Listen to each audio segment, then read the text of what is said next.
لماذا يمنع غوارديولا رياض محرز من اللعب كلاعب أساسي؟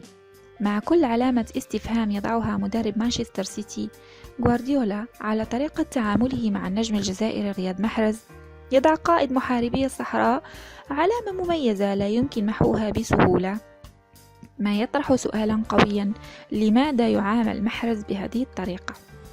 سجل رياض محرز هدفا عالميا في مباراته الأخيرة لمنتخب الجزائر. استلم كرة طويلة بالكعب، اخترق صفوف المدافعين، تلاعب بهم وأسقطهم أرضا تباعا قبل أن يسكن الكرة في الشباك.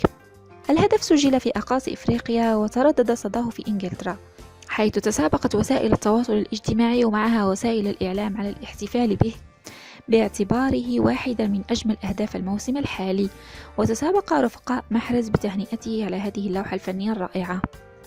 الهدف أعاد الجدال القائم منذ رحيل محرز إلى مانشستر سيتي: لماذا يعامل غوارديولا نجمه بهذه الطريقة؟ ولماذا حوله للاعب بديل على سدة الاحتياط؟ رغم موهبته الرائعة والتي يعترف بها غوارديولا دائما بالقول أن محرز يمتلك موهبة مميزة، وهو لاعب حاسم ويعرف ما يقوم به على أرض الواقع، لكن الأقوال لا تعكسها الأفعال. محرز شارك منذ انطلاق الموسم الحالي في 5 من أصل 8 مباريات بالدوري الإنجليزي، جلس على مقاعد البدلاء في مباراة واستبدل في 3 مباريات وأكمل مباراتين فقط، فيما استبعد بشكل غريب من قائمة مباراة ليفربول. محرز يستحق الأفضل، ويبدو أن مدرب منتخب الجزائري جمال بالماضي يمتلك كلمة السر في التعامل مع نجمه الأول ومنحه الثقة اللازمة لمواصلة الإبداع والتألق. وإلا فما السبب الذي يجعل محرز مثلا يسجل هدفا لا نزال نكرر مشاهدته حتى الآن في نهائي إفريقيا وفي الدقيقة 90 بكرة ثابتة هزت شباك المرمى النيجيري ونقلت المحاربين للنهائي الذي ابتسم أخيرا للجزائر، وعاد محرز ورفقائه يحملون الكأس العالي في احتفالية أسطورية.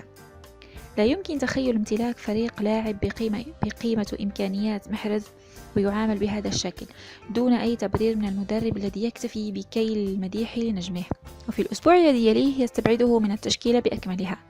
ولن نجد لغوارديولا أي عذر بعدم استخدام ورقة محرز وفريقه في المركز العاشر، ويحتاج جهود كل نجومه المميزين لإخراجه من الحالة السيئة التي يمر بها والتي لا تتناسب مع الإمكانيات الهائلة التي يمتلكها الفريق. وعلى جانب الجماهير الجزائرية، فقد انتقد كثير من الجزائريين نجمهم بسبب ردة فعله الضعيفة أمام هذه التصرفات من مدربه، وطلبوه بأن يكون له موقف قوي وأن يفكر بترك هذا النادي. فكثير من الأندية الأوروبية العريقة ترغب بضمه إليها كلاعب رئيسي في صفوفها. فما رأيكم في ذلك؟ ولا تنسوا الاشتراك في القناة وتفعيل الجرس ليصلكم كل جديد.